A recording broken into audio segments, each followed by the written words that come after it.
नमस्ते। आज हम प्रोटीन के बारे में डिटेल में डिस्कशन करेंगे कि प्रोटीन क्या होता है, कैसे बनता है, किस तरह से काम करता है, बॉडी के अंदर जाके किस तरह से ब्रेकडाउन होता है। तो वीडियो आज का बहुत ज्यादा इंटरेस्टिंग होने वाला है, खासकर कि जिम जाने वाले लोगों के लिए, क्योंकि वहां पे मसल रिपेयरिंग के लिए, इनहेंसिंग के लिए प्रोटीन बहुत ज्यादा प्रोटीन रिच फूड या फिर प्रोटीन के सोर्सेज कंज्यूम करे जाते हैं। और जो नहीं भी वर्कआउट करते उनके लिए भी बहुत अच्छा चैप्टर है। तो चलिए डिस्कशन स्टार्ट करते हैं। तो जो भी हम फूड खाते हैं वो बेसिकली दो तरह का होता है, ऑर्गेनिक कंपाउंड और इनऑर्गेनिक कंपाउंड।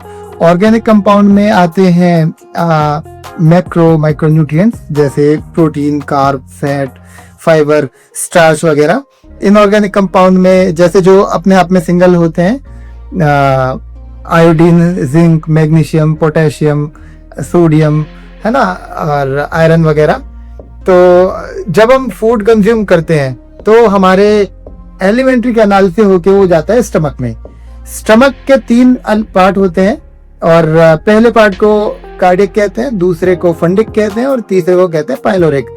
तो ऊपर वाले पार्ट को कार्डियक कहा जाता है, बीच वाले को फंडिक कहा जाता है और नीचे वाले को पाइलोरिक कहा जाता है।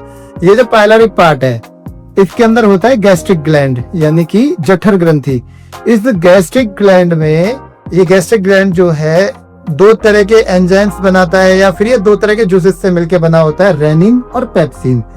जब हम प्रोटीन रिच फूड कंज्यूम करते हैं या खाते हैं तो ये जो पेप्सिन है ये प्रोटीन को सबसे पहले ब्रेक डाउन करता है पेप्टोन में। फूड प्रोसेस होता रहता है, डाइजेस्ट होता रहता है।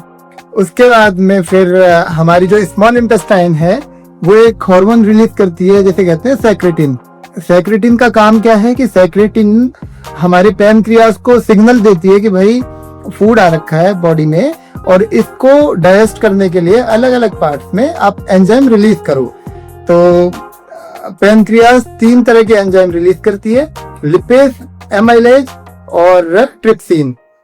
लिपेज का और एमाइलेज के अलग अलग काम है, और ये जो ट्रिप्सिन है ये पेप्टोन को बदलता है पेप्टाइड में। फूड से जूसेस बनने स्टार्ट हो जाते हैं और तरह तरह की प्रोसेसिंग होती है, और इसके बाद में फिर फाइनली एक बार और हमारी जो स्मॉल इंटेस्टाइन है वो एक और हार्मोन रिलीज करती है जिसे कहते हैं इरेप्सिन। इरेप्सिन का काम क्या है, जो बचे हुए प्रोटीन के मॉलिक्यूल्स हैं उन सबको ब्रेक डाउन कर देती है अमीनो एसिड्स में।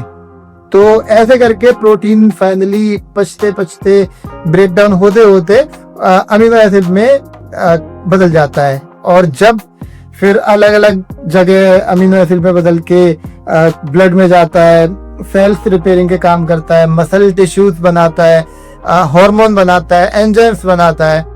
प्रोटीन की इतनी जटिल संरचना है कि 3 पार्ट में आके ब्रेकडाउन होता है जब जाके बॉडी में पचता है।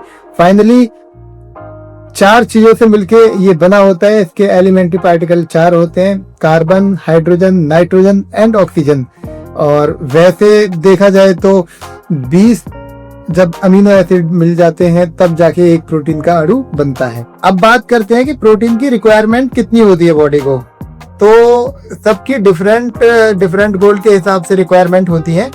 एथलीट की अलग होगी, और एक्सट्रीम लेवल के एथलीट की अलग होगी, नॉर्मल फिजिकल एक्टिविटी करने वाले की अलग होगी, और जो कुछ भी नहीं करता उसकी अलग होगी। आइडियली 0.8 to 1 से लेके और 3 या फिर उससे भी ज्यादा ग्राम पर बॉडी केजी तक एक दिन में इंसान प्रोटीन ले सकता है। तो डिपेंड करता है कि उसका क्या गोल है। और जनरली कोई कुछ भी वर्कआउट नहीं कर रहा है या फिर नॉर्मल फिजिकल एक्टिविटी नहीं कर रहा, फिर भी उसके लिए 1 ग्राम तक तो लगभग पर बॉडी केजी प्रोटीन की रिक्वायरमेंट होती है। अगर मेरी इन्फॉर्मेशन आपको अच्छी लगी हो तो कमेंट करें, लाइक करें, शेयर करें और मेरे चैनल को सब्सक्राइब करें। अगर आपको किसी भी तरह के फूड से या वर्कआउट से या योगा से संबंधित कोई जानकारी चाहिए तो आप कमेंट करके मुझे बताएं। मैं कोशिश करूंगा कि आगे बहुत सारे टॉपिक क्लियर करूं। मैं ये भी कोशिश करूंगा कि मेरी जो भी नॉलेज है, जिस तरह की भी है, मैं उसे आप लोगों तक साझा कर सकूं। सो कीप सपोर्टिंग मी और stay healthy, stay fit. Thank you.